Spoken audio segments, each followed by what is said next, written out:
Okay, we are here. Episode 3 of the Northern Knock podcast.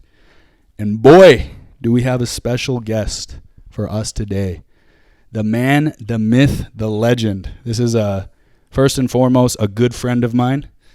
I've been working with Rohan since 2019, and he's even a better salesman. The guy sold 501 alarms this past summer. He doesn't need an introduction. His name is Rohan Manhas. Rohan, how you doing, brother? I'm doing awesome, bro. Let's go, man. It's been a long time coming. Thanks for having me on, bro. Absolutely, man. It's been a little bit. So obviously we had your brother on, right? And that went very awesome. He kind of set the tone for the podcast. He had to. Absolutely, man. But the people have been asking for you, right? You had an absolute monster summer, and I'm excited to chop it up with you, man. You're a good friend of mine. Mm-hmm. It's my last day. We're in Rohan's house right now. Beautiful house. I actually knocked here. Sold some pest control in the neighborhood. In West Harbor here? West Harbor. Yeah, you let it out, man. I seen some pest signs. Pest stickers. No stickers. Stickers. See our trucks rolling around here? The trucks rolling around. yeah, we had some guys chopping it up in there earlier too. You got the whole family out here, right? Your mom's nearby? Yeah. And brother? House. You can see it right over there. Yeah, my mom, my grandparents are there. I love it. And I got some other families scattered close in West K here. Nice, man. Yeah. Nice, man. Yeah. Well, that's awesome, man. Well, let's get right into it. Let me go through the numbers with you so you guys know who you're talking with. I got them right here, so just to make sure that I get it all right. But I've been with Rohan for quite a while. He joined sales 2 years before me, so you've been doing it for what, 7 years? Yeah, this will be my 8th, going into my 8th year. Awesome. Okay, so let's go through the resume. 2017, 24 alarms. That was with Vivint. Very modest amount. Crazy. Your trajectory here is insane. 2018, 38 alarms. Yeah. 2019, 98 alarms. 2020, 184 alarms. 2021, 396 alarms. 4 less than a golden door. 4 less. I got to hear that story. And then 2022, 303 alarms. So you took a little bit of a dip, but you did 450 internet and mobility combined. Yeah.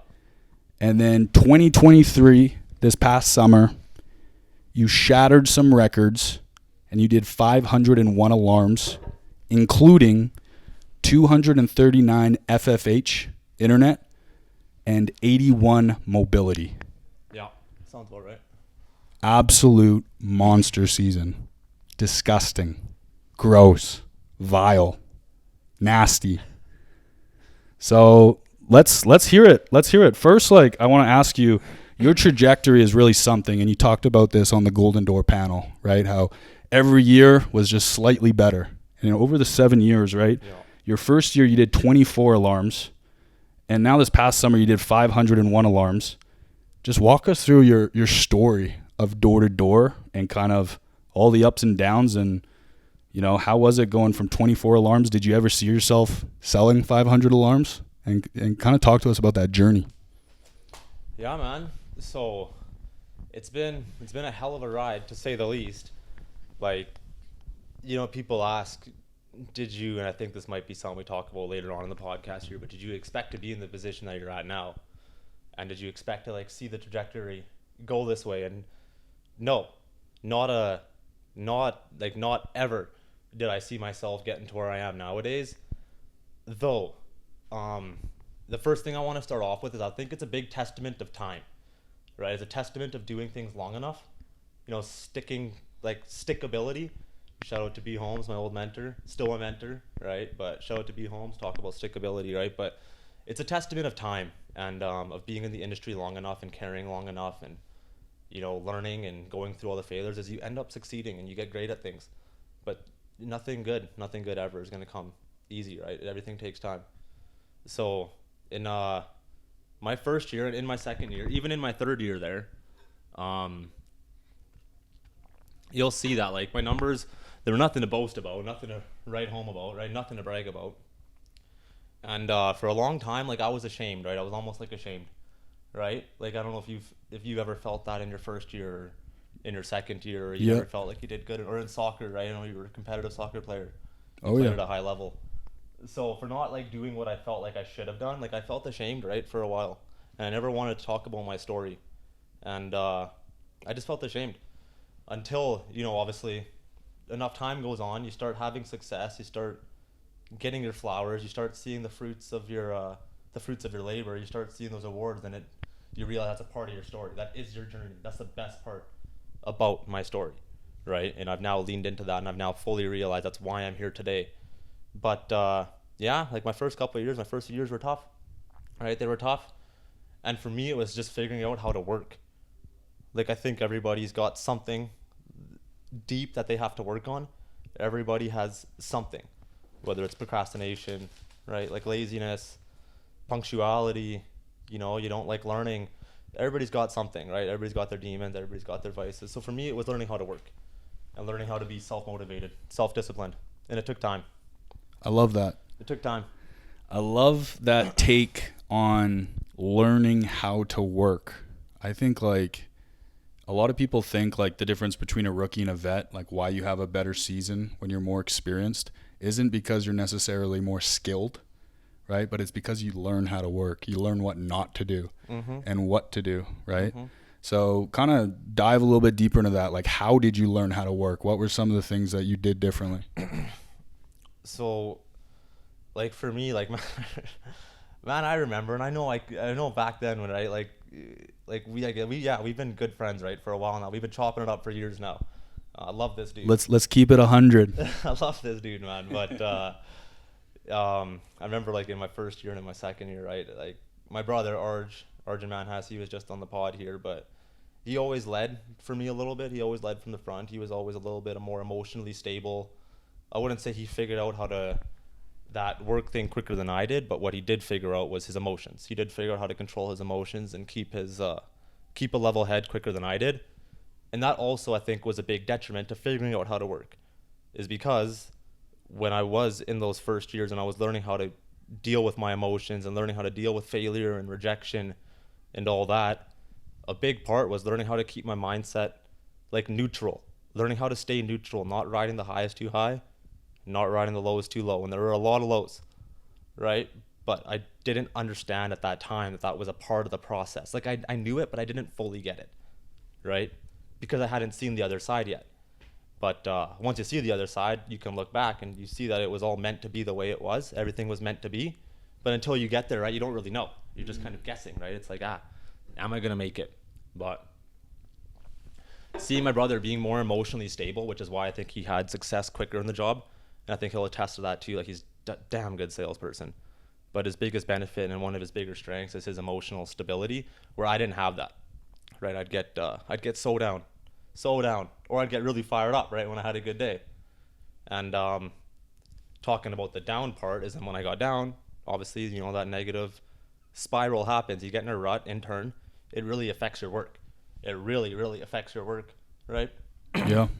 It affects your ability to produce, and to produce like positively, and to go out there fired up to work and to embrace the process. So I think for me, actually, like looking back, learning how to work came from learning how to control my emotions and stay much more emotionally stable and emotionally neutral. Yep. Does that make sense? Makes a lot of sense. Yeah. Not only do you know how to like learn how to work in terms of working the hours, but yeah, it's just learning how to ride those ups and downs. You know, learning that, hey, if I bagel, no problem. Like I'm just gonna keep putting in my inputs and the outputs will come. Yeah. Right. Yeah. But yeah, man, like you're kind of a poster boy, right? 24 alarms in your first year. I personally did 30. So I kind of followed the same path. It's powerful being able to tell rookies that, right? And I think if you're watching this and you're like a 24, 30 alarm salesperson, like this guy just sold 500 alarms in his 7th year. So stick with it, right? Stick with it. Absolutely. Yeah, man. Mm-hmm. Yeah. It's just, every year has been slowly better. So your resume here is super inspiring. But before we get into the monster year that you just had, 500 alarms, I want to quickly just make a pit stop at 2021 where you sold 396 alarms.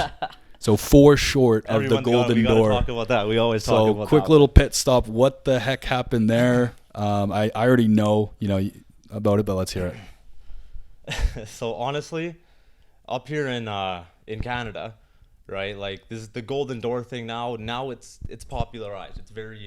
It's out there. Everybody knows the Golden Door is a thing. But like truthfully, back then I didn't really know the Golden Door was a thing. I remember hearing about it, but nothing more than that. Right? I didn't know there was a significance attached to it. I didn't realize that people cared, right, about this thing called the Golden Door. No one in Canada ever achieved one before. No one ever hit one before. My brother that year was actually the first Golden Door in Canada. And he did over 400 that year. But again, he didn't even get his Golden Door that year because he didn't know. He didn't even know. Right? So I remember my buddy like talking to me about it and saying, oh yeah, there's this thing called the Golden Door. Like push for it, right? Like go. I remember briefly, he's like, you're 4 away. And it was early December at that point. And it was cold. We already went through 6-7 months of a grind, and I just gave up. I gave up, right? I gave up. There's no other, that's the reality, is I gave up, and we didn't know there was significance attached. So that's my one cop-out. Yeah. Is that there was no significance attached. But looking back, I really wish I would have sold those 4 more. Obviously, it's only another day at work, but it is what it is. We'll call it a silver door. A silver door. But yeah, no, like on that note, we were just chatting before, like, yeah, it's crazy how fast, the whole Golden Door, like shout out to Sam Taggart, what he's done with door-to-door experts. Huge shout out to Sam Taggart. But it's really just recently has completely changed everybody's mindset, I feel like, to what's possible in door-to-door and kind of having that target, right? Absolutely. Yeah. So on that note, just 501 alarms this past summer. How often were you thinking about the Golden Door this year? Like what was your mindset towards hitting it, or were you thinking about it daily? And what was your daily mindset? Were you trying to hit a certain number so you could achieve that, or were you just going out there and pushing yourself to your limit every single day? Like just talk to me about that. So for like coming into the summer, honestly, I already knew I had the Golden Door. I knew it was chalked up. Like I came into the season, and me and my brother had talked about this, and we already had sold those numbers before, right around there. So it was already chalked up. Like it wasn't even a question. It was more a matter of how quick are we going to get it done, right? Our goal was mine was actually 550, so I fell a little short of my yearly goal. Okay. I did 550 gross, right around there, but not net. And Arjun's was 600, and he actually cranked his out. So, it's amazing. But no, we already had it chalked up in our head before. We knew what we had to do. And we held each other accountable to it. Our team held us accountable to it. And we knew it was done. We came into the season and we knew it was done. That's a GOAT mindset. Right. So, that's a GOAT mindset. It wasn't about hitting it. It was about how quickly. Mm-hmm. Yeah, it was about how quick can we get it done.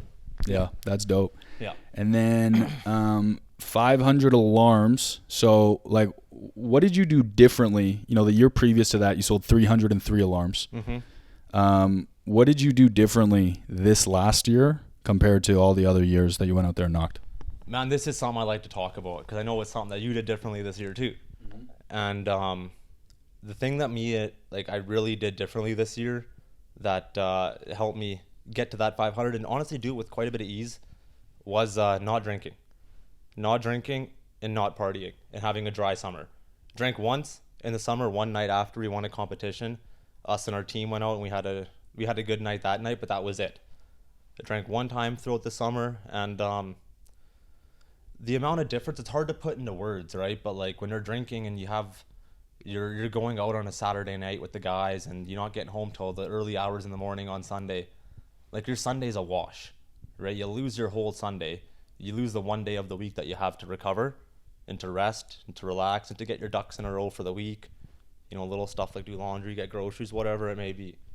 And we lost that, right? And for like quite a few years, like we would go out on the weekends and we would spend our Sunday doing nothing. And then in turn, because you didn't get anything done Sunday, you're not starting the week off on the right foot.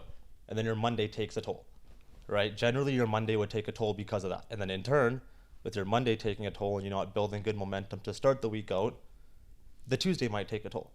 And now if your Tuesday takes a toll, well, now your Wednesday might take a toll, right? And then if it's halfway through the week and you've already had a 3 first bad days, generally speaking, what people's minds do is they just go into writing the week off, right? And you'll do something, but it's not even close to the capacity you could have achieved had you just, started your week off on the right foot. And for me, that started with not drinking on Saturday night and not partying. Couldn't right? agree more, man. It was game changer. Absolute game changer. I feel like looking back, obviously I had the same experience. Like I decided to go dry, and looking back, you think that's just maybe one of the things. Like, okay, that's something small, but that was a big. But you really reflect on it, and you reflect on those years previous where you were drinking throughout the summer. It's a massive difference. It's insane, dude. Like, there's so many things that stack up against us in this job, right? Just it's a tough job. You wear your body out. Your health sometimes takes a toll, and it can get really tough. And it's just to add drinking on top of that and getting over a hangover, it's just your mental, right? Sure, you could drink on Saturday, probably get on the doors on Monday, but your mental is just absolutely scattered. Oh, 100%. Right? And I like that you mentioned that things stack up. So many things stack up against us in this job, and it's so accurate. That's so true, right? So why add another crutch to that? Yeah. Right? And it's easier said than done. I get it, right? It's easier said than done. I think a lot of it happened through maturity for us too. I know maturity was one of the things for me, right? I've gone through years where I had fun. I got it out of my system, so it was easier to say no now. It was easier to take that other route. But yeah, you just don't want to add those. You want to control the controllables. And that's one of the controllables that we can easily control that will directly reflect on your success. Yeah, for sure. Like you said, your goal was 550. I feel like in previous years, if we were drinking like we were before, maybe it's 550 for the first month. Then you tailor it back. Okay, now it's 450. Okay, now I'm happy with 400, right? Yeah. But if you're dialed and your mental's there, and you're able to stick to a good routine, you're able to sharpen that saw, then you're able to kind of keep that upper echelon of goals. Absolutely, and you're able to not compromise, almost, right? Like what you're saying there. 100%. Right. Yeah, for sure. Anything else that you think you did differently besides just the non-drinking that really, attributed to your massive year? Yeah, starting the week off strong was a big one. You would Monday would come around and you'd make it an important. Yes. Yeah, I like that. And I don't think it's talked about super often, or you always hear, capitalize on your Saturdays or this, but consistency, right, was one of the themes of the year. Obviously to sell those kind of numbers, you have to be consistent, and you have to be consistent every day. You can't have a bad day. There is no bad days, right? You can have a bad half, you can have a bad quarter, you can have a bad period, but you can't have a bad day. But that comes from controlling the controllables and controlling the inputs, right? So one thing, every single day I'd wake up and I'd go to the gym, right? Wake up no later than 7 a.m. I get in the gym. That was a hard habit that I could instill, a hard habit and a hard discipline that I could control, so that when other things became potentially difficult, or what we perceive to be difficult, I've ate the frog. I've controlled stuff throughout my day that now makes doing those tasks easier. But consistency and starting the week off strong was a big, I think, contributor to my success, and not having a bad Monday. In the past, I might have had a bad Monday by selling 1 or 2 or even 3. I wouldn't sell less than 4. My goal was never to sell less than 4 in a day. It wasn't really number based. My goal was more input based. I've always been input based, but definitely never sell less than a 4. I love that. Yeah. Man, I love that tip of, I kind of did that, but I didn't make it a rule. I feel like you did, hey, because Monday comes around for everybody. It's kind of it's very easy to think, okay, cool. This is my medium day, or I'm going to work, but I'll sell 3, sell 4. You're not thinking I'm going to throw down, but man, we both know how you get those big weeks is by throwing down on the Monday, and just sets the tone. Sets the tone, man. Separator, right? Separator days. 100%. Separates you from the competition too. 100%, right? It's kind of that opportunity, right? Where everyone, okay, it's Monday, let's take it a little bit easier. No, this is my Saturday. And then, if you even at the start of your week, if you throw down on the Monday, now you have an opportunity to have your best week, or, you're able to kind of see yourself selling those bigger numbers. you're just going to inevitably have a way better week rather than if you have a slower start. It's very easier for you to write off that week, right? 100%. I like that you mentioned that it sets you up to have your best week. Or it sets you up, like I like what you said by best week, but even good week, right? Because when you start to sell 200, 300, 400, whatever it is, when you start to sell high numbers, you've had a good week before, right? You've had that benchmark week. You've had that record week or that record day, usually a record week, right? So at the end of the day, like humans, they care about like achievement and recognition, right? Those are two of the biggest drivers of human performance, right? So when we have those weeks, like we want to beat it. We want to beat that week again, 100%. right? You want to win. You want to keep winning. You want to smash your previous records. You want to beat company records, whatever it is. And the only way to give yourself a shot at that is to start the week off strong. So when you're doing that every week, right? Or actually, let's back up. When you're doing that on a Monday and now you go out and you sell your 4 or 5, like that puts you in a positive state of mind. You're now in a state of mind where like you're shooting for the stars. You're in a state of mind of abundance, right? Of doing something that, maybe you haven't done before, i.e. breaking your record. So I think a lot of it is on the mental too, right? It allows you to stay positive, fired up, and just excited because you can do something great. Right? But you can't do it if you have a bad Monday. I love that, man. I love that. Throw down on a Monday. That's going to be one of my change it up, right? One of my laws. Monday and Saturday, you got to throw down. 100%, man. Throw down on a Monday. That's badass. You got to put that on a t-shirt. But okay, cool, man. And then the other thing that you talked about that I find really impressive, and I know I just talked to you off camera about this like a couple months ago, but the fact that you guys went to the gym every morning, like that's hard to do. Tough. Door to door. So, like, did you ever do that years previous? Never. Talk to us about that whole process. Were there some days that were harder than others? Was it like just a promise you made yourself you're going to go every day? Did your body get used to it? Did you crave it? How did you handle those tough mornings where you woke up, you didn't feel like it, you were up till 11 p.m., meetings in a couple hours, and super easy for you to brush it off? Like, what was that whole process like? That's a good question. And it was... yeah, something that my brother and I, we struggled with for a lot of years because working out's been a big part of my life and exercise is a big part of my life. Not running, working out, big difference. But I love going to the gym, right? I got to start running too, but I love going to the gym and it's been a big part of our life forever. But for the first 6 years of doing the job, it was a big part of our life in the off season, not in season, right? Which, you work so hard in the off season. Like, there's a few answers I'll give to this. One of them is you work so hard in the off season, right? Like you work so hard. For me personally, I go to the gym every day. I pack on all that weight. I bulk up. I get to a point where I like looking at myself in the mirror. I like my body. I'm happy with my body. And then I go in season, and sure, you make all this money, and you're having you're selling all these accounts, but I lose all that weight, and I lose all that muscle, and then you start from scratch after the summer, right? And I did that for years, and it gets to a point where you're just like, why am I wasting? I'm just wasting all this growth, right? All this potential, all because of what? Because I don't want to go work out. There's a way to balance both, right? There was a way to balance both. So what we did there is my brother and I think he talked about this on the podcast with you, but we invested in our mentor into B Homes, and big shout out to B Homes. But we prepped ourselves going into the summer, right? And one of those ways that we prepped ourselves going into the summer is we invested in ourselves. And what our mentor made us do was this thing called the General's Tent, right? So every morning I'd wake up at 6 a.m. and I would do 30 minutes of spiritual work, 30 minutes of emotional work, 30 minutes of mental work. I'd go to the gym for an hour and I'd do 30 minutes of social work throughout the day. All the other 4 pillars, the spiritual, emotional, mental, physical, I'd get done in the morning right when I wake up, right? So it's a hard habit and a hard, list of the 4 pillars that I would get done every single day. It was a non-negotiable. Besides Sunday. Sunday was my rest day. And then my social I would get done throughout the day. But we did that for 6 months before going into the summer to prep ourselves to get in the routine of that, to get my body, up to snuff, my mind up to snuff, to get my, ready that if I did have that late night or whatever it may be, that I was prepared to still wake up in the morning because I've done it 20 times before.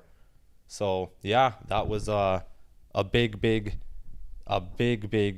advantage, a big help to our success and to making the gym a hard habit throughout the summer, because I'd already done it. Right, I'd already done it throughout the year. So to do in the summer wasn't any different than what I've been doing. I've been getting up at 6 a.m. I've been going to the gym. I've been writing my goals out in the morning, in my gratitude and doing all that. So to do in the summer was just another day. Only difference now is I was knocking on doors. Right. Right. Yeah, man, that's incredible. That's incredible. So I'm not going to say I went every day. Right. I didn't go every day. I don't want to like make it seem like I went 6 days a week, non-negotiable. I would go 4 days a week on average. Right, Saturday you're hitting the doors early. Sunday's my rest day, so I go about 4 days a week on average. Yeah. No, that's awesome, man. I mean, this is definitely like the healthiest that I've seen you, right? And yeah, dude, by far. And like this water we're drinking, he's got the what do you call this? Hydrogen free, or this is hydrogen infused water? It's clean water. Okay, he spent about a band on the water filter. The water filter over there. Don't drink the tap water. No more tap water. No tap water. No more tap water. It's actually something to marvel at. He's got this contraption, this machine, this water filter, where the back of the filter, where all the dirty water goes, it reeks like chlorine. It reeks. And then all the clean water gets filtered out. I swear to God, guys, I don't know if it's placebo or what, but this is a crystal clear water. No aftertaste. It's just so fresh. But it's awesome, man. So I love it, man. Shout out to Bruno for that one. Yeah, there you go. So you've been on biohacking as well. You've been messing around with that. Yep. Shout out to Bruno, man. Yeah, one of my boys works at Aveda there. He's been big into biohacking, and we caught up a few months ago, and he was giving me a little lecture on getting the body right and getting the health right and all that, and what I need to look at and what I need to do. So yeah, I've been getting into it, man. It's nice. I bet it's good. Yeah. No, that's awesome, man. Doing the basics, nothing crazy, but so what you spent $800 on that thing? Yeah, it was $800. You recommend it? 100%, right? Like, we talk about like doing things to speed up success or to give ourselves an edge or to give ourselves an advantage, and we'll a lot of the time invest a lot of money or take extreme action or take extreme environment changes or friend group, whatever it may be, to accomplish that. And one simple thing you can do is just stop drinking tap water. Our body's 70% water, right? We're 70% water. We're majority water. If you think about it logically and you do your research on what, tap water, what's in it and what it does to your body, one easy thing you can do to give you an edge in life is stop drinking tap water, and it's just healthier for you. Yeah. Right? Like, it's good. Yeah, for sure. Yeah. I know you haven't implemented that on the doors yet, but I could imagine, right? We drink a lot of water on the doors. It's so much. Yeah. Right? Like, I got less brain fog. Yeah. Brain fog's a real thing. Once I changed up my water, right, it helps in the morning. You wake up clear. Yeah, for sure. It's nice. Well, I appreciate you like talking about the benefits of going to the gym, kind of how it relates to sales. When I was down at a sales conference in Utah, it was the Alchemy event. Jeff Mendez, he stood up and he asked a simple question. And I'm going to ask this question to you, but for me, he asked, where are the gaps in your business, right? Where do the opportunities lie? And you find your opportunities in the problems that you're facing, right? And I talked to you about this too a couple months ago, but I said, for me, it was right away, it was like my health, right? Like one of the biggest opportunities that lies, I neglect my health during the summertime. I always have. I go out there, I got the work ethic down, I grind my ass off, but then after the shift is over, right? Like, it's so easy to talk myself into eating poorly, right? It's so easy for me to talk myself out of working out. It's so easy just to pull over into the gas station, buy a bag of chips, buy a wrap, go home, wake up in the morning, get right to work, don't go to the gym. So I think for me, there's a massive, massive opportunity for health. And we were kind of jamming, I think you kind of tapped into that by just going to the gym regularly during the summer. I bet you felt so much better. So much better. Right? So much better. Yeah. And then on that note, sorry not to cut you off, but with the eating, right? Like, again, I talked to you about that. I think you feel the same way a little bit, right? But instead of pulling over at that gas station eating crap food, like if we went home, made a salad, and we ate a salad nightly, chicken salad or something healthy, like we would feel probably invincible, right? It's tough to measure how you would feel, right? It's tough to measure what the benefits of that would be, but it's got to be I mean, you look at an unfathomable amount of positive benefits related to that, right? Like if I go into your fridge right now and I just eat a salad, I feel invincible. I feel so good. You feel great. Right? Yeah. So yeah, I could just imagine that. For me, at least, that's the biggest opportunity, or my eating habits, and it's probably to implement what you did this year and like get a routine of going to the gym, sticking to it. Which you've been doing, right? You've been working out. You've been running every day. I've been trying. I'm definitely going to implement it this year. I actually go to the trenches tomorrow. Back in the trenches. Back out to market tomorrow. So yeah, it should be good, man. I'm excited. I get to talk to you, get some strategy down. I'm sure I'm going to get a lot of takeaways, but yeah, I want to ask you the question: where do you think your opportunities lie within your business? What are the gaps that you see in your business heading into this next summer? Where do you think you can improve? Well, I want to touch on, because we did talk about this, what was it now, a little over a month ago. And I want to talk about health, right? Because at the end of the day, like, health is number one. Health is number one. And it's easy that when you're on that path to success and you're young and you're hungry and you're in this new industry of sales and door-to-door sales and you're making all this money, and it's easy to get tunnel vision and to get our narrow focus and forget the overall scope of things, and that health is number one, right? Like, if you're either going to pay for it now or you're going to pay for it later, one of the two things is going to happen. Let's be real. We can be naive. We can and I don't have the best habits. I'm not the healthiest individual out there. I try and control what I can control, right? But there is things that I do that such as my fast food intake, right? Like, I don't run a ton. There is things that I could do that I can control better, but health is number one, right? So I think like what James said there, what you said there about going to the gas station at the end of the day, right? Talking yourself out of going to the gym. It's so easy because our brains take the path of least resistance is the issue, right? Humans take the path of least resistance. It's just the way it is. It's our human psyche. So I think first is being aware of that and understanding that that's a real thing. It's just how we're wired. You can rewire that, right? But understanding that, number one, and being aware of that.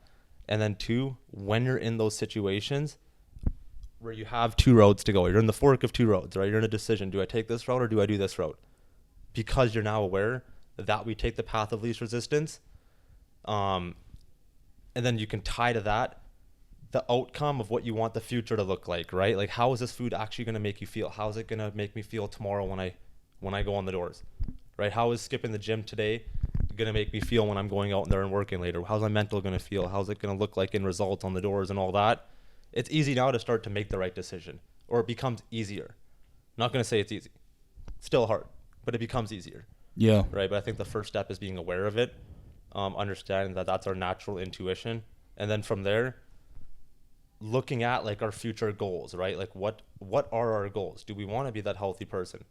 Do we want to sell X amount of accounts? Do we want to do that? If they don't align with those goals, majority of the time you'll know, then now it's making the right decision, right? And being disciplined and committed to aligning with what your goals are and not going to the fast food, not buying that fast food. And sometimes that means preparing more. A lot of the time it comes down to planning and scheduling, right? Like I know for me personally, I just didn't buy all my meal prep throughout the week, right? On a Sunday, for an example, maybe because I was hungover, right? And now I didn't go on the Sunday, I didn't go buy all my meal preps. Now on Monday, Tuesday, what am I doing throughout the week? I'm eating fast food, right? Yeah. So I think we got to plan better, we got to prepare better, and we got to be more disciplined, right? 100%. Yeah. Yeah. No, I like it, man. Super powerful. Now, just to back up a little bit, talking about investing, you invested in, you made probably one of the biggest investments into yourself that I've ever witnessed. I talked about it on with Arjun on his podcast, but you invested over 6 figures into a mentor, something I've never seen before. And I told Arjun, I'll tell you too, when it happened, right? We were in the background being like, 6 figures? Like, are these guys nuts? Like, what a waste, right? 100%. And of course you're going to get that, right? Yeah. And then not long after, the results started coming in, and it was like, oh man, this is exactly what they needed.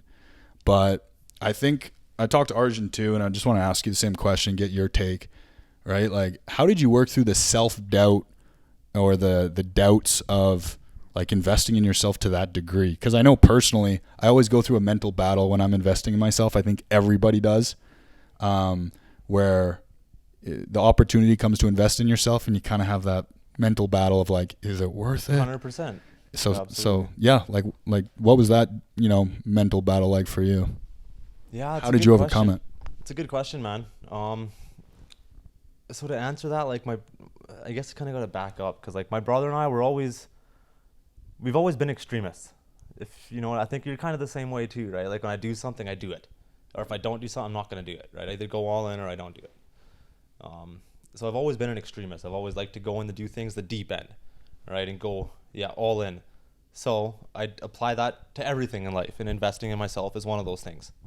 And I did figure out, very early on in my life that investing in yourself and engaging in the process and in learning and all that is the key to success. And that is, for me, it makes me truly, truly happy. And it makes me at ease, I guess, knowing that I've controlled what I should be controlling in order to get the results that I want. So I've been investing in myself since I was young, but it was in stuff like just books, right? The regular investments you make, books, maybe a seminar, a course, that sort of stuff. But then my brother and I, we were sitting in Mexico actually in December 2022. And it'd been 6 years, right? We'd done the job for 6 years, and we were going into our 7th year there, and we wanted to hit the golden door more, right? I wanted to do 550, he wanted to do 600, and we were just talking amongst ourselves, and we're like, how do we get there, right? How do we get there?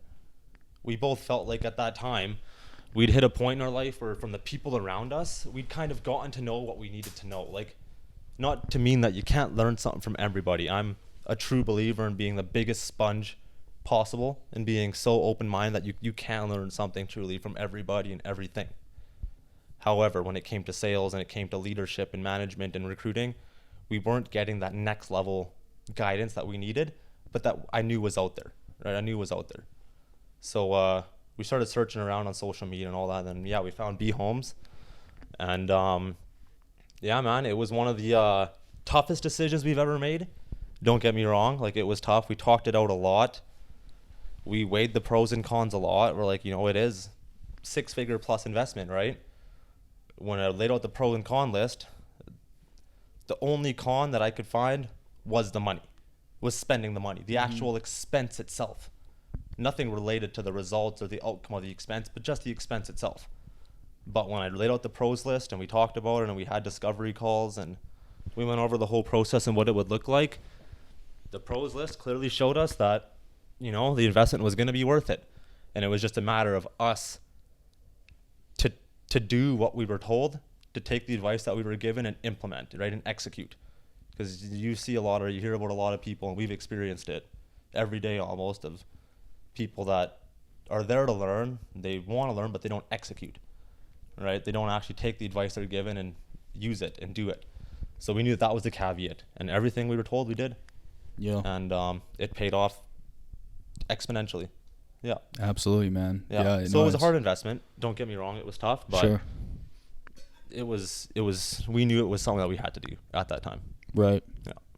It's amazing, man. No, and to see the opportunities you guys have now from that, and just to see like the year that you guys had, 604 alarms for Arjun, 501 alarms for you.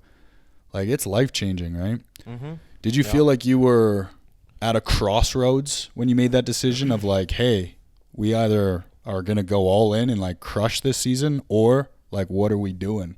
Like, did you have any thoughts like that, or was it just... No, I don't want to say that it was like, we're going to go all in, or what are we doing? Like, are we going to call it quits sort of thing? No. Mm-hmm. No. But it was, I don't want to stay stagnant, right? I felt like at that point it was a crossroads, in the sense of I'm either going to progress or I'm going to stay stagnant. Right. And one of my worst fears, one of my greatest fears has always been being average, right? Mm-hmm. Not growing, not progressing, not learning, not closing the gap between who I am today and what I want my future self, my future potential to be. That's one of my greatest fears, right? One of my greatest fears in life. So, Yeah. No, it wasn't that, but it was staying stagnant, and staying complacent was the biggest fear. Right. Yeah. Yeah, because you had that year, you did 396. Yeah. And you did 303. And then, yeah, you absolutely crushed it. Yeah, but like earlier when you touched on, like, I knew there was leaks. I knew there were holes, like you said from Jeff Mendes at I knew there were holes, and I knew there were gaps and leaks we could fix within our life and in our business, but you don't know what you don't know. Right, that old adage, you don't know what you don't know. Totally. So we didn't really know. I didn't truly know what they were, and if I did know what they were, which I identified some, I didn't truly know what the solution was. Mm-hmm. But I knew there was guidance out there that we could get that would fix these, and that solving these problems are six-figure solutions. Right. Right? There are multiple six-figure solutions to solve these things. Right. Right. So usually when I get to invest in myself, it's usually just like one or two things that just like stick with you, that move the needle.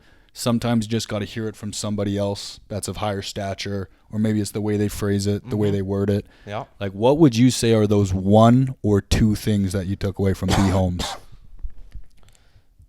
Oh man, one or two things is tough. He taught us a lot, right? He taught us a lot. But execution, man. If you could like to pick one thing, would be execution. And I always like this saying that he said that ideas are cool, systems are great, but execution is worshipped, right? And to truly execute is everything. Execution is everything.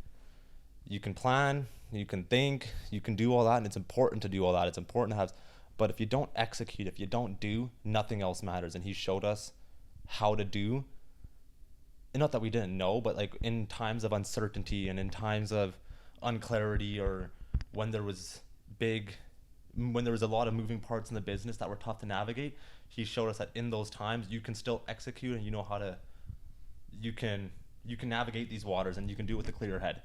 Right? And you can handle the stress and handle all the things that are there, but execution is number one. I love that. Ideas are cool, systems are great, execution is worship. I love that. That's amazing. Yeah. Speaking of investing, right? At the time of this recording, Bitcoin at $60,000. Let's go. Let's go. Me and Rohan for years have been into crypto, so that's one of the big ways. We've been lone wolves up here, right? We just in our own little island, me and Blades. Dude, through the bear market, yeah, it was big tough. Shout out to Blades, man. Big shout out to Blades for everything he's done and all the advice and all the knowledge he's given me in crypto, man. Well, all I did was I said, "Hey, crypto's back," and I could just see Rohan, just his eyes light up.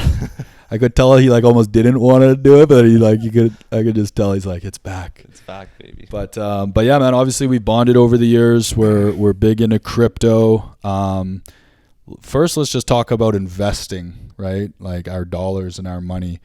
Like, how has sales and door-to-door sales, gotten you ahead in, the investing world? It's given me opportunity, right? Like, it's given me actual cash flow and actual dollars to do something with. It's given me so much opportunity. Like, there's it's with crypto right now, for an example, right? Like, timing is a big thing in this world, right? Timing is a big thing in this world. I don't care what anybody says. Timing and luck, like, they're a portion of to people's success. And for like with crypto right now, with the bull run that's on, with Bitcoin and everything going on right now, ETFs getting approved and the halving coming up, like, it's an opportunity. It's a golden opportunity, right? But if you don't have the dollars and you don't have the cash flow, you don't have the financial capacity to utilize these opportunities, then you're going to miss them. And the boat's going, right? So I think for me, it's just given me the ability to capitalize on opportunity in a state of mind where I'm not looking to pay my next rent bill, right? I'm not making investment decisions, and I'm not making decisions based upon short-term results, but long-term, proper, calculated gain and fundamental decisions, if that makes sense. No, 100%. Right? You're not making these trades and these investment decisions based upon a bill, but on actual wealth and on an actual narrative, and something that's actually moving the needle in the global economy. Mm-hmm. Right. Yeah. I think just like what we do, right, door to door, it's so unique in the sense of we have the opportunity to make a lot of money during a relatively short amount of period, right? And everyone knows the saying, it's not what you make, but what you keep. Not what you right? make, it's what you keep. Exactly. And it just puts us in a massive opportunity to be able to take all those dollars and turn around and invest it, right? Yeah, and so blessed, right? So blessed for this industry and everything it's given me. So yeah, I just want to relay that 100%, man. 100%. So talk to us. What's your take on Bitcoin? What's your bit? And We by got the a way, hot we take. talked about before the A hot podcast. take. Don't buy it. It's at near all-time highs. So just don't take this and go into your Yeah, go into your Wealthsimple and buy it. This is not financial advice. None of this is financial advice by any means. But I will say, one thing that you can always do is dollar cost average into it. Set it, forget it. Start putting $50 a month into Bitcoin. But before you do that, I want to hear your take. And I know it's tough because it's not like we're crypto influencers here or anything. But how would you explain? How would you convince someone to start getting exposed to Bitcoin? So Bitcoin, it's a tough one, right? Because you don't necessarily want to convince people to get into Bitcoin. Like, none of this is financial advice. But it's an opportunity, right? Like, look at the internet boom, right? Back in the 90s. Look at, there's been so many little times throughout history where there's a trend, and it's not a secular trend, but it's a secular trend. Okay. And I don't know how to really, I can define it in my head. I can't define it on here. So go look it up. If you want to know what a secular trend is, go Google it. Okay. But it's a secular trend. And with that, it's tough, right? Because I'm a big advocate of crypto, and I'm a big advocate of Bitcoin and the store of value and the benefits that it holds. But, I think everybody should at least understand what Bitcoin is. I think everybody should understand what blockchain is. Everybody should understand the vocabulary of crypto. I think is very important, right? It's the winningest horse. It's going to continue to be the winningest horse. Go look at the average returns of the S&P, the Dow, all the top stocks, and then go look at Bitcoins, right? It's very simple. It'll show you. It's a finite supply, right? So there's so many benefits of holding it, but I think everybody should understand what it is. They should understand how blockchain works. They should understand what crypto is, because the train's moving. The boat's going without you. I think I'm not going to talk too much about the stock market, all this. I think everybody's got a pretty good fundamental base of knowledge on that. But with crypto, like, it's a big opportunity, right? So I think everybody should at least understand what's happening, and then from there, make your decision based upon what you want to do. But you don't know what you don't know. Ignorance is not bliss in this. Ignorance in this case is bliss, because Bitcoin's pumping. Right. All right. Like, it's pumping, and no one knows. It's crazy. Yeah. It's crazy. Yeah. I mean, it's crazy how all of a sudden now it's just like almost everyday life, everyday routine. Yeah. 4 years ago, it was so controversial. If we sat on this couch, we talked about Bitcoin. It's so controversial. There'd be so many people in the comments, oh, this guy just lost all credibility talking about Bitcoin. It's going to zero. That the reality is now, like, it's a new emerging asset class. Well, the reality is the SEC has approved it as a security. It's Exactly. an asset. It's a defined asset. It's considered an asset now. So for all the haters or all the naysayers out there, Bitcoin is an asset, and it ain't going anywhere. It's an asset for right? sure. So and it's a legitimate asset now, right? And Ethereum's next. And it's a brand new asset getting introduced in the last 15 years, 20 years. Like, this will never happen again. Ever. Over the course of a lifetime. Like, imagine being around when gold was considered an asset, and it was just 15 years past gold. Now it's been 4,000 years. Gold has always been an asset. It's always been valued by humans.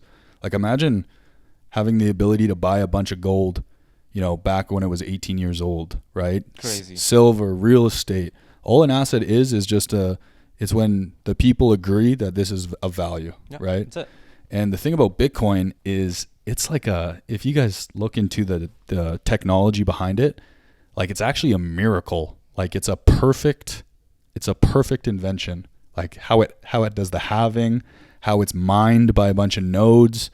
Like, it's actually a brilliant invention, right? It's not as simple as just like, oh, here's 18 million Bitcoin. Yeah, you can buy it, you can sell it. That's that. It's like perfect the way that it's rolled out. It's perfect. It's flawless. It's flawless, right? The guy that invented it is an absolute genius, whoever the guy was, right? But Satoshi Nakamoto. Satoshi, yes. Yeah, his white paper, right? For anybody that is interested in crypto or Bitcoin, read Satoshi's white paper on Bitcoin. It'll give you everything you need to know. And that's the biggest thing. Like, take this message, if you're listening to this, as just get educated.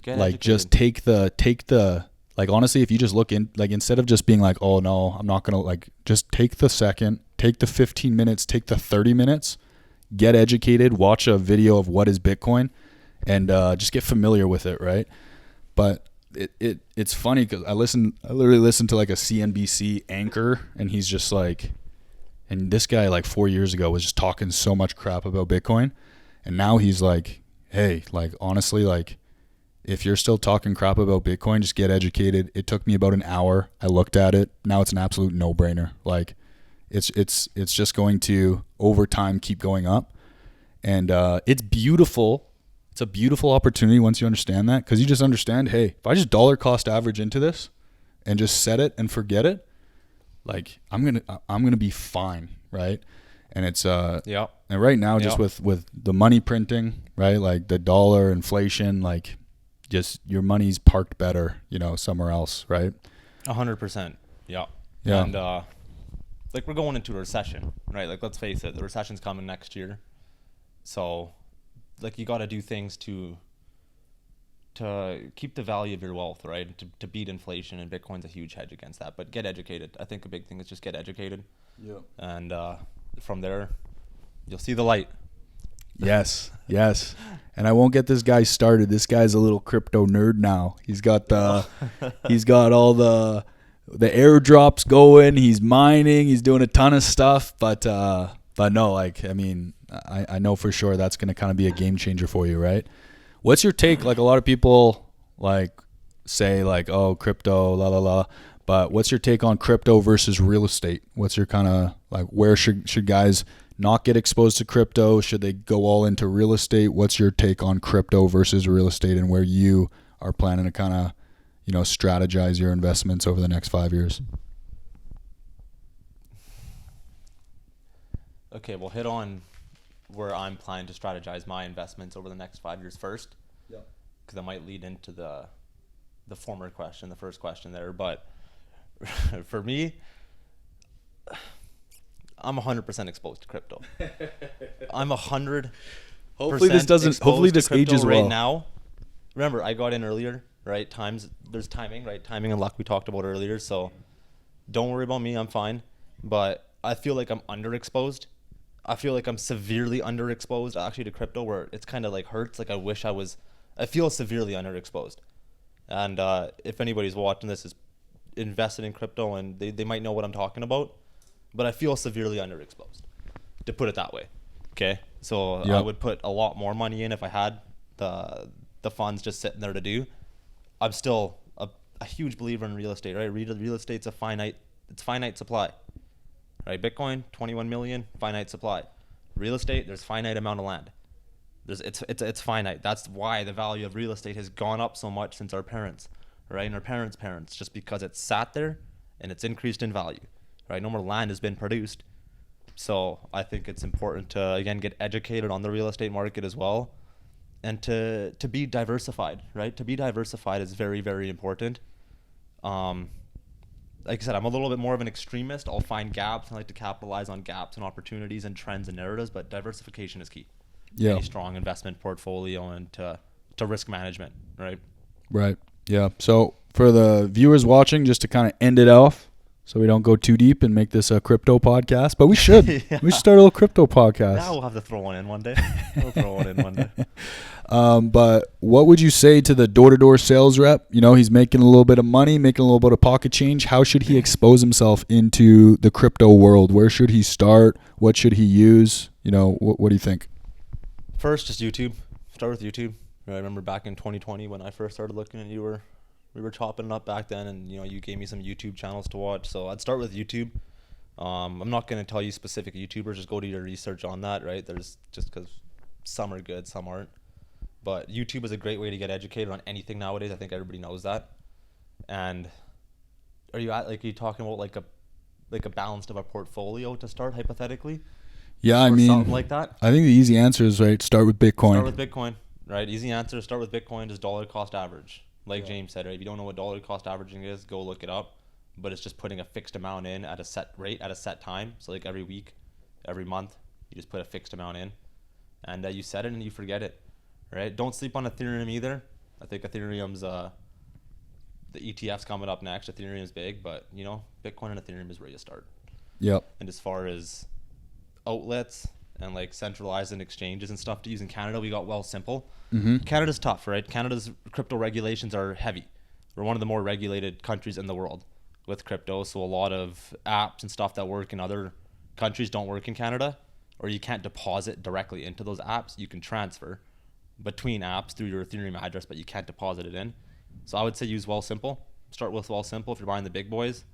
If you're getting down into the smaller, you know, alts and micro caps, and go into like Uniswap and go into DEXs.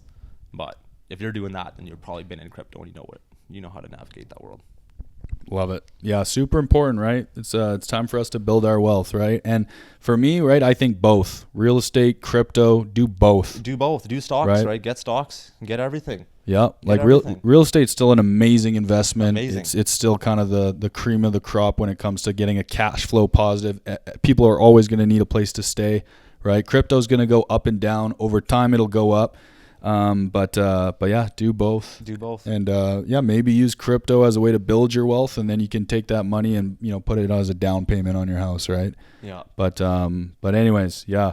But quickly, before you go off the segment, I think it was good that you touched on this segment in here, because one of my biggest regrets as a manager now and as a leader and a regional manager and an owner of a business is for my guys and the people that have came through our organization. One of my biggest regrets is not teaching these individuals how to build wealth. We've showed people how to create wealth, but not how to keep wealth, right? We showed people how to do the addition part. It's addition, addition, multiplication, preservation, right? So addition is when you're building your wealth. You're getting those weekly paychecks. Then you multiply it through investments, through crypto, through real estate, through investment assets, and then you preserve it, right? So I think we've done really good at the first part, addition. We've done really bad at the multiplication and the preserving part, right? So now one of my goals as a CEO, as a leader, is to teach people how to multiply and to preserve their wealth, because that is key. Right. That is key. And I just want to make a point. Is one thing that I think is revolutionary that's not talked enough is this Wealthsimple, right? Like it's with this like robo advisor trading apps. When I first got into investing, and when our parents got into investing, the process was so janky. Like you'd literally have to call like a stockbroker to buy the stock. You couldn't buy partial stocks; it had to be in full. So if you didn't have like $3,000, you could not buy, you couldn't buy a Google stock, just as an example, right? Right. But now, like, you can literally pull up your phone, you can send money to your Wealthsimple trading account instantly, and then you can buy partial stocks that aren't full. Like, it's so easy to invest.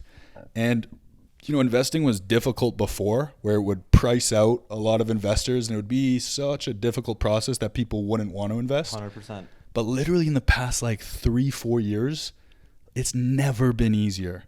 And it's such an opportunity for us to get ahead, right? But like what you just said about teaching your guys, I think that's so valuable as a sales manager, because 3 years ago, you can teach your guys, but they're probably not going to do it because I don't want to set up a brokerage account. I don't want to call a stockbroker. I don't want to wait 7 days for my money to land. Like, let me just make money, right? Yeah. But now it's all possible, right? So 100%. I think that's just so powerful, like that, to recognize how easy it is and how big of an opportunity we have to, teach our guys, like, hey, you can invest. And it also doesn't matter how much money you're making. Everybody should be investing. Everybody should be investing. Everybody. The eighth wonder of the world is compound interest, right? Like they say, the eighth wonder of the world is compound interest. It is your best friend. So give yourself enough time in the market and you will win, right? There is no time. It's not about timing the market. It's about time in the market, right? If you've heard that saying before.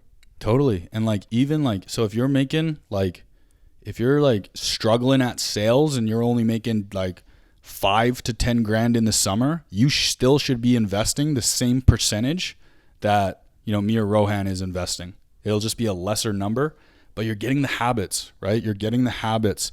But now you can literally invest $5 a week Yeah, into the S&P 500. Yeah. You couldn't do that before. Now you can. Now there's zero excuse, right? And if you can just get in those habits, I promise you, if you don't get in the habits now while you're not making money, when you do make money, don't think you're going to start. Yeah. It's not how it works, right?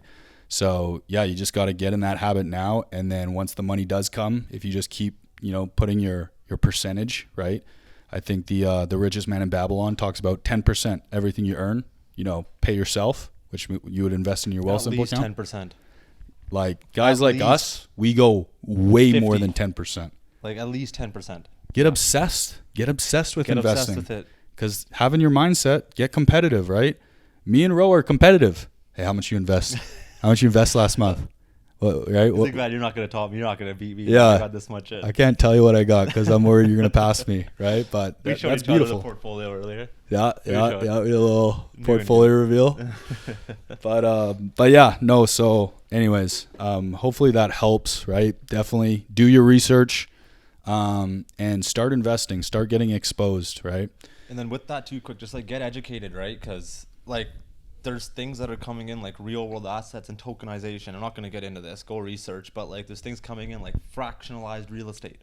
Like you could never fractionalize real estate before. You either had to buy the whole house or nothing. Mm-hmm. It's insane where the world's going now. Totally. Right? With blockchain now, you can take a property in Manhattan, right? Because the places downtown Manhattan, they go up at an exponential rate compared to some town in freaking Canada, right? Those are you want to go after the most sought after places and locations in the world, i.e. Manhattan being one of those places, or Hollywood or Palm Springs or this.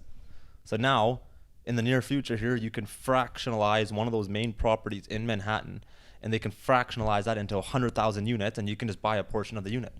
So you can buy into this $50 million complex or $50 million property that's going to appreciate at a 2x rate because it's in Manhattan. It's in the most fundamental, best location in the world. But people didn't have exposure to this or weren't able to invest in these things.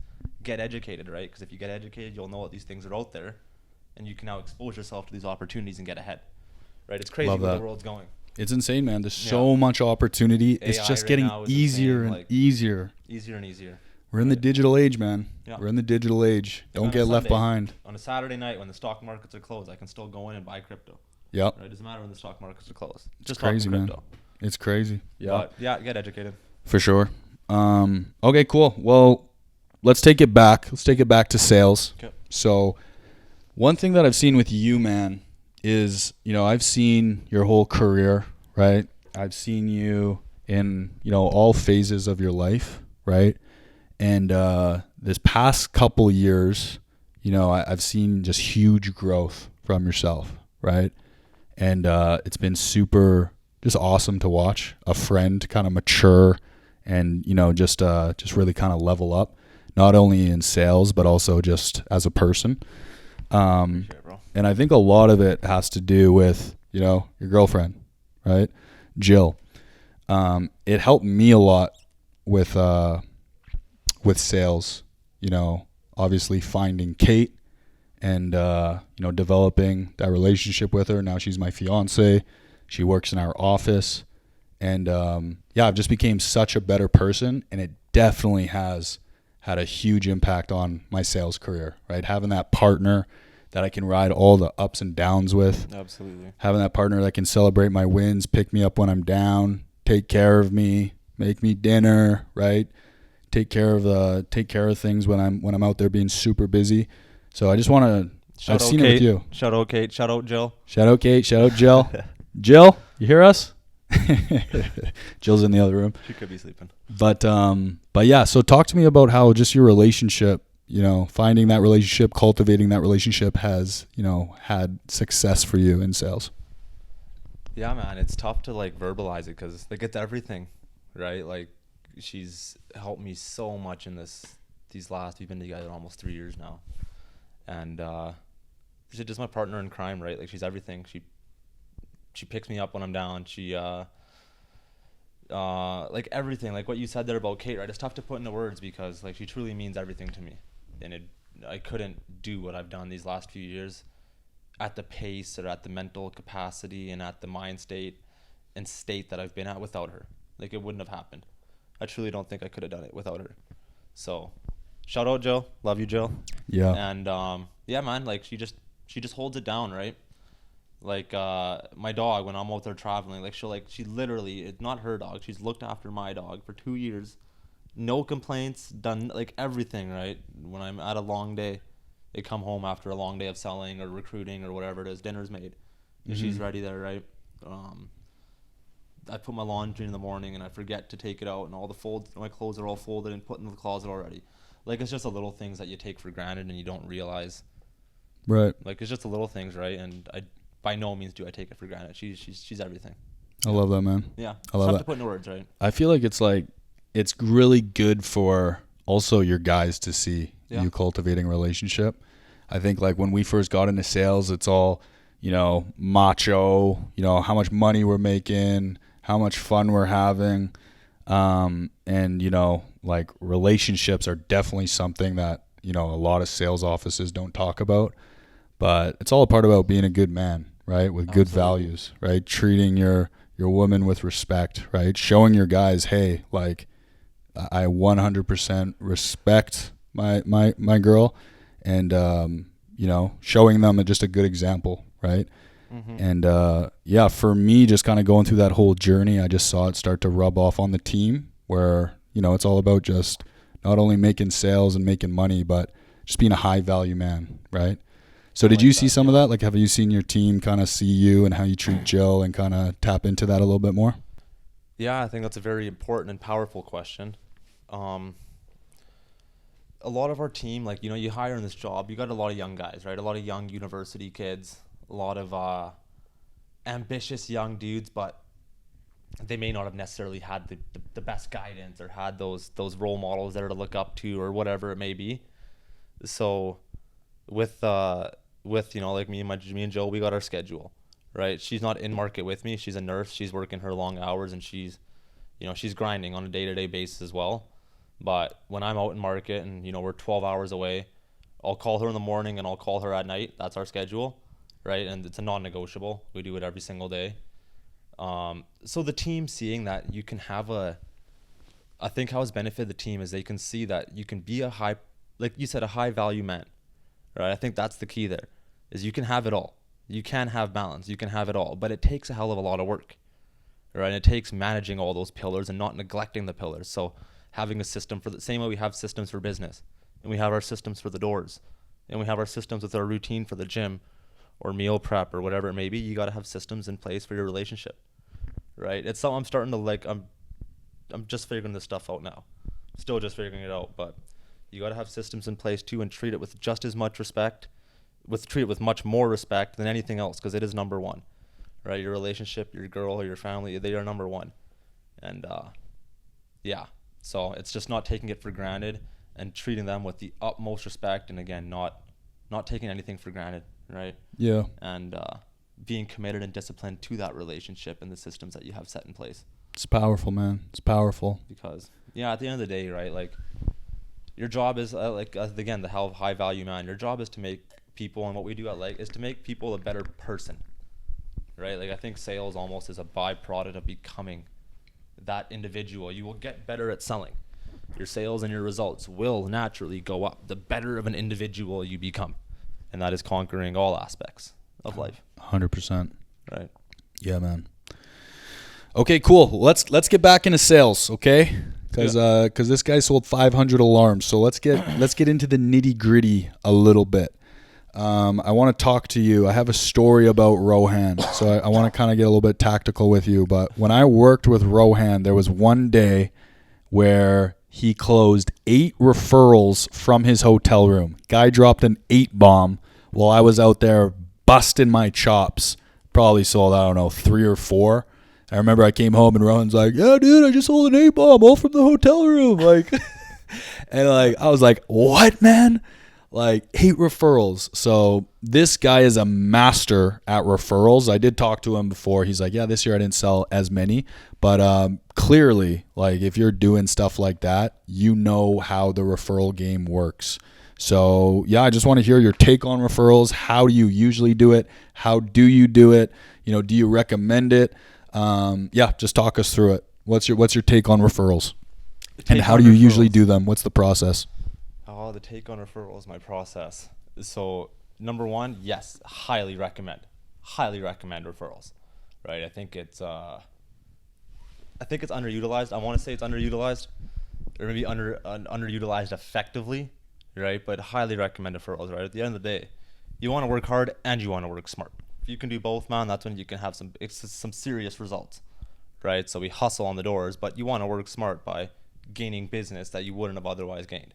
And I want to make a point with the 8 that I sold that day with the hotel. Yeah. Not good, right? Because had I been on the doors, I probably would have closed 10 or 11. Oh, for sure. Yeah, easy. I mean, though, if you can sell 8 referrals every day, they wouldn't be door to door. But I think that was like, yeah, that was a one-off. One of my better days. It's one of my better referral days. Right. Of strict referral days. But continue on. But so it's being like this year, I didn't sell nearly as many referrals. I probably only sold out of my 500 plus 10%, maybe 5 to 10% this year. Like, it was very minimal actually. But the previous years, it was a big, and it was still a big part of my process this year. I just didn't have as much success and I wasn't as disciplined with it, which I'll get into in a sec here for the training portion. But in previous years, yeah, like I made it a part of my process, right? I made it a part of my process, and it was a non-negotiable part of my process, which I think is the key word there. Where this year I would negotiate on it, right? I'd get lazy with it. I'd ask for the referral at the end of the sale. But if they weren't giving me the referral, or they were having hesitations towards giving me the referral, I'd kind of back away. That's right? That's like me right now. now. Like a lot of us have done, right? Is that you right now? Totally. Yeah, like I ask for the referral, but I don't like sell it. It's a mindset, right? You have to, it's got to be a non-negotiable. It's like almost like the gym. Like when I was going to the gym this year, it was a hard habit. Like, it's a non-negotiable. And it's a part of your process, and I get referrals from every single customer. It's just what I do. I don't do business only on the doors. I do business over the phone through referrals as well. That's got to be the mindset. And the previous 2 years, that was my mindset, right? So I closed out of my 398 in 2021. I think that was 396. Yeah. 396. Sorry. I was like 40% referrals, 30%. Wow. So quite a bit. I did like 170 or Wow. 160 or something, like a lot. It's crazy. And then the year after that, it wasn't as much, 20 to 30%. So still quite a few. Still right? a lot. This year I dropped down to 5 to 10%. But it's because it just wasn't a non-negotiable in my process. So I don't think that there's a ton of technical training on the referral side. The technical training comes from asking for referrals after every single sale, and then expecting objections to come up like a sale. Right? Understanding that's part of your sales process. People are going to have reserves about giving you access to their network. People are going to have reserves about wanting to give you, additional business without them having the system installed yet or getting the service from the pest yet or whatever. That's normal, but you just have to expect that, and you have to anticipate and embrace it, right? And then if you can have that mindset, it makes it a lot easier to now overcome like the objections when you're getting referrals, and it makes it a lot easier to stay disciplined on asking for those referrals. So I think number one is you have to have that strong mindset, and it's got to be a part of your process every single time. You have to ask every single time. Yeah. Which I used to, right? I'd ask every single time. They'd give me objections, and I'd overcome objections like I would on the sale, and I'd still get 3 to 4 names every single door. Right. Sometimes I would get them to call. Like how I would normally do it is when I'm on the ball, when I'm really on my referral game, I'm getting the customer to call the referrals when I'm sitting down with them. Right. So I'm closing them at the table. I'm now getting the customer to pick up the phone and to call their friends or family, right? And to give them a little intro, then they would pass me the phone. And then I close them on the spot. Or that's the goal. Right? So you would say something like, hey, do you mind calling 3 or 4 friends while I'm here so I can talk to them for you? Something like that? Something like that, right? So I'd get them to write out like a list first, right? So I'd be like, hey, yeah, it's just a part of our process, right? I only do about 50% of my business through door to door, right? Like the other 50% I do nowadays, it actually comes through referrals. Sometimes even 60 to 70% of my business. So how we do this promotion, how we run this special is you give me X amount of names to write down. I slide them a little piece of paper and they write down the names, right? With the numbers, right? If they're, when I'm again on the ball, staying disciplined more so with my process, now I get them, okay, or just what do you think out of the 4 names here is the best one? Right? Which one of these people do you think is going to have the best shot? The one that's the coolest like you, easygoing, relaxing, all that. Who's going to be the best? This one? Okay, can you give them a call quick? Right? Okay, cool. Just get in the call, then just pass me the phone, right? Just tell them that you're here with a guy doing an offer for smart home. You might like it, you might not, but just hear him out. And then Right. go on the phone and then jump on. You try and close them. You give them a short pitch, Right. right? You give them a shortened version of your pitch, and then you go for the close. Yeah. Yeah, and then if it doesn't work, get them to call someone else. You don't just back up and start shying away, right? I think that's what a lot of reps do. Just so assertive. Just so assertive and so confident in your process, and that feeds off to customers, Yeah. right? When you're that confident about your process and about your product or service, and they haven't even gotten installed yet. Right. They haven't even. Do you not think that would rub confidence off on them? Totally. Right? That would rub some solidification of the sale off on them. Especially if you close a referral right in front of them. Which you will a lot of the time. Mm-hmm. Right? Yeah, for sure. Especially Yeah, if no. you probe them the right way by asking when they're writing the names down, like who's young like yourself, who's cool like yourself, who would benefit from the doorbell count. Okay, why do you say that? Right? Like when you got to probe them, you still got to qualify them. Yeah. And then those people, you have a high chance of closing on the spot. Right. Now, do you give like a little something to incentivize them? Like, hey, you get a free month for anyone you give me, or hey, for anyone that signs up, Yeah, $100 per person. Yeah, $100 a person. $100 per person. And that's obviously whether they sign up or not. If they sign up. If they sign up, right? If right, they right. sign up. Yeah, yeah, of course. If they sign up. Yeah. I think like one of the biggest, at least for me, like the reason why I don't ask for that referral is because I'm scared they're going to like back out because of it. Like, hey, I got the sale. I'm not going to mess this up at all. Let me close this thing. So I feel like I need a pep talk. Like when you were going through that list with people, when you were calling them, did any of them back out because of it from the deal? Okay, yeah, this is a good point. I'll back up and answer your first question there, is that you'd feel like you'd shy away or you'd back off or whatever. That's normal, right? Like you're going to have those thoughts, but you got to think about it logically. Like when you take a step back and you actually think about it, imagine you're the homeowner, right? You're the person getting your door knocked on, and now there's some pest dude or there's some alarm dude there, and you end up buying the service, right? You end up signing up for the service, but now this dude's so confident, he's sitting in front of you across from your table, and he's telling you that the only way you get this promotion now is through giving friends or family, because like whatever your spiel is. Because you say this is how this promotion works. This is how it works, right? You tie it together, so it makes it make sense. It has to make sense. Right. Right? You got to tie it together. You can't just, that's the only way that it's going to make logical sense for the customer. Right. And not make it gimmicky or scammy or like you're just a salesman trying to earn a bunch of dollars and make all these sales. Right. So you tie it together, but logically, would that not instill confidence in you that this dude's so confident in his service and in his product, in his process, that now he wants to bunch 2 more people in your guys' route, so he's asking you for 2 names, that's the only way you get the deal? You're going to be like, well, hell yeah. Right. Right? This dude knows what he's talking about. I trust him. Totally. Right? I trust him. So it actually reinforces the sale more times than not. Right. More often than not, it will reinforce the sale. Totally. But then to answer your second question there, has people backed out? Yes. Okay. Okay? Okay. It's rare. It's more rare than people. The benefit from asking is far, far greater than the benefit from not. But you're going to have that bad scenario where they call one of their friends and they got the system installed, or they had the pest service and they had no need for it. They had no value for it. They got screwed over by a company or something. Unfortunately, there is those scenarios out there, and that is going to happen. But don't let those 1 or 2 or those oddball, rare circumstances turn you away from doing something super positive for yourself and for the customer, which is asking for referrals. Right? Totally. Like you're going to have, there's outliers in everything.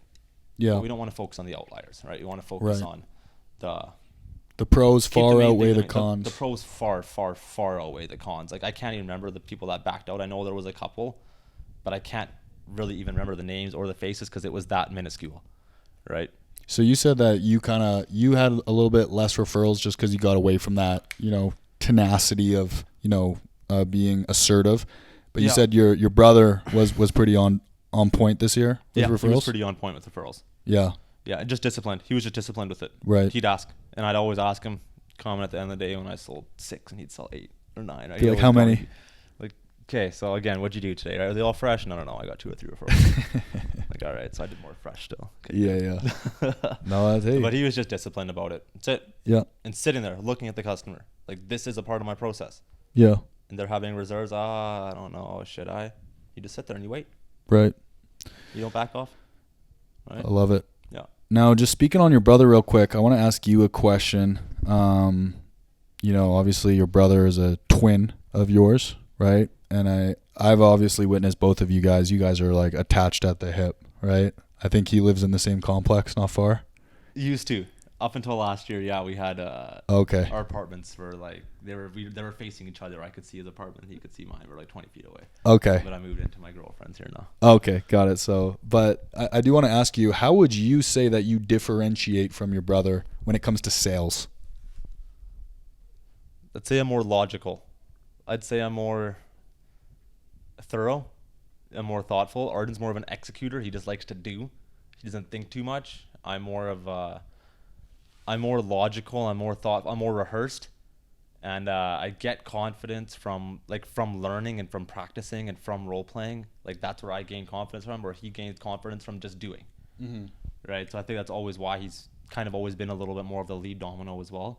I'd overthink. Even when we were kids, right? Doing stuff when we were kids, like jumping on the diving board first. Like, yo, Art, go. You'd be like, hey, hold on. Yeah, Before you do that, let me just see. That's funny. Let me see you do it first, right? Or when we were skateboarding as kids, and we'd all either stare, yo, just try it, right? Try it first. Right. So he's always been a little bit more of just a doer, where I'm a doer, but I'd like to see some rationale or some fact or some logic behind it. Sure. If that makes sense. Totally. Yeah. Besides, not a ton of differences though. So that's what he said too, though. He said that like you are the guy, you're more polished, you're more trained, you did the role play, like you're more dialed in. I just want to ask you, like, how much has training, going over the reading materials, watching the videos, doing the role play, how much has that been a part of your process? Because I do remember when you were on the panel for the alarms panel 2 years ago at Door to Door Con, you mentioned that you were still training a significant amount. Right. So like, are you still training? What's your whole philosophy on training? What would you say to first years, second years, third years, whoever that's watching this, and how often they should be training? What's your mindset on it? I don't think it matters. This will be a message for everybody, is never stop learning and never stop training. I don't know where I heard this from. I don't know where I heard this saying from, but when you think about training and you think about knowledge and studying and learning, most people stop. It's so crazy. Most people stop learning at 18, right? Mm-hmm. They go to elementary school, they go to high school, some go to post-secondary. So if you go to post-secondary, you stop at 22, 23, 24. But most people stop, or at least our parents, right? That's when they stopped learning. Mm-hmm. They stopped getting better. They stopped reading books. They stopped educating themselves. And it's crazy when you think about that. It's fucking insane. Like you've just started, right? You've just started life. You're just getting into this role now of actually being able to use everything you've learned up until that point and to now expand on and to layer on that and to make things your own. So for me, training is honestly, it's everything. I love training. I love learning. I love knowledge. I love reading. I don't always love the act of doing it, but I love the result it provides, right? Which makes the act of doing it much easier. So for me, it's been an everyday part of my process. It's still training till this day, right? Not necessarily sales training and stuff anymore. I'm not picking up a sales manual and going over objection response and stuff like I used to when I first started, but I'm reading a book, right, on finance or money markets or capital or investing or leadership or whatever, right? But every single day I read for at least half an hour still. I love that. Yeah, it's like feeding your mind. So it doesn't have to be sales, but just feeding your mind anything. It just kind of sparks something, right? That learning. And in essence, it does help you out in sales just because you fired up that part of your brain, right? Absolutely. Yeah. It's just getting better, right? It's just my theme. I know you do the same thing, right? I see you post your Instagram every day. You're reading something. Yeah. But it's just feeding that mind, right? And it's just planting your mind with positive soil and seeds. Like if anybody's read As a Man Thinketh, you'll know what I'm talking about. If you haven't read it, I highly suggest you read it. You read it? I haven't read it. No. Good book, dude. I hear, man. You'll like it. I hear it's incredible. Small little book, right? Small little book, dude. You read it in half an hour, 45 minutes. I love it. But it's just your thoughts and your mind are everything, right? So you have to control what you put into it. Yeah. You have to. It's you're feeding your subconscious one way or the other. I love that, man. And I think too, like we get confused. One thing I took away from Doug Cartwright when I was down in Utah, he said, "Hey, you usually don't have a sales problem.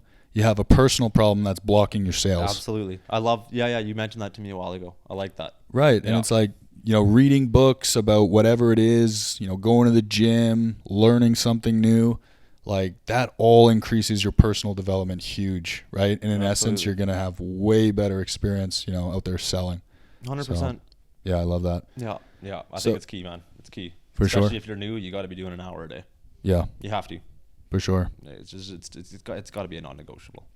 I liked what you said before. You can have it all, right? You can have it all. Don't think you got to sacrifice your education, your spiritual, your relationships, your health in order to go hit a golden door, right? Like, you can have it all. And it's funny because you need to have it all in order to go on that path to success. And that's actually one of the things that Brandon taught me is on this journey to success and door to door and to hitting a golden door, whatever your goals are when you're starting out in this industry, selling 100 accounts. It's so unbalanced, right? You're so unbalanced and you're on just this sprint to success and on this sprint to hitting your goals. But on that sprint, you forget there's so many other pillars in life, right? And you start to neglect all these other things and it will come back to bite you in the butt somewhere, right? Totally. Somewhere along the lines, it's going to affect you, right? But then you start to nurture all these pillars, start to feed your mind, take care of your woman, right? Your partner, whatever, maybe visit your family more, develop more meaningful connections, right? And then you start to see that it's actually, your energy increases, right? Your frequency goes up. Totally. You actually notice that you don't get as tired, right? You don't get as negative. You're more like happy to speak to people. Whatever it is, you just notice that your frequency goes up, and it's because you're taking care of all these pillars of life, right? There's so many things that make us up that you can't just take care of your physical or your mental or your emotional. You got to take care of it all. It's important. Love it, man. Couldn't agree more. So there you go. Three little practical tips, right? Never stop learning. Never stop training your mind.